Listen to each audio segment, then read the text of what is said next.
In this video, you will learn about HTML block and inline elements. Every HTML element has a default display value depending on what type of element it is. There are two display values, block and inline. A block level element always starts on the new line and takes up the full width available. That is, it stretches out to the left and right as far as it can. The div element is an example of block level element. Whereas an inline element does not start on the new line and it only takes up as much width as necessary. For example, the span element is an inline element. So here are the block level and inline elements that are available in HTML. Now let's understand the concept of block level and inline elements with the help of an example. So in this HTML file, I have written both block level and inline elements. So as you can see in the first paragraph, I have written a div section and inside that I have written two paragraphs. So both div and paragraph elements are block level elements. So this div section displays block level elements. And on the browser, it looks like this.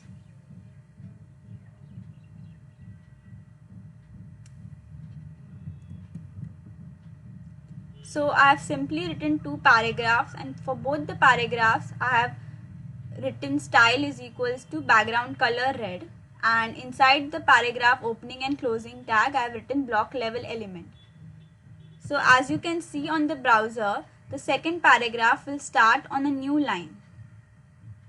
So that is the property of block level element, that it takes up the entire width of the browser. And the next paragraph will start on a new line. And over here, this paragraph displays inline element. So paragraph element is a block level element. So you can include inline elements in block level elements. Like over here, inside paragraph element, I have written span elements. So span is an inline element and paragraph is a block level element. So that is what I meant when I said that you cannot include block level elements inside inline elements, but you can include inline elements inside block level elements. So in this paragraph, for this paragraph, I have given background color as violet, and for the span elements, I have given background color as purple, and I have written three span elements, and inside each span element I have written inline element 1, 2 and 3, and this is how it looks on the browser. And I have also included some white spaces, some spaces between the two span elements. So as you can see, the second span element will be written in the same line. That is, it won't start on the new line. So that is the property of inline elements. And it will only take up as much width as necessary.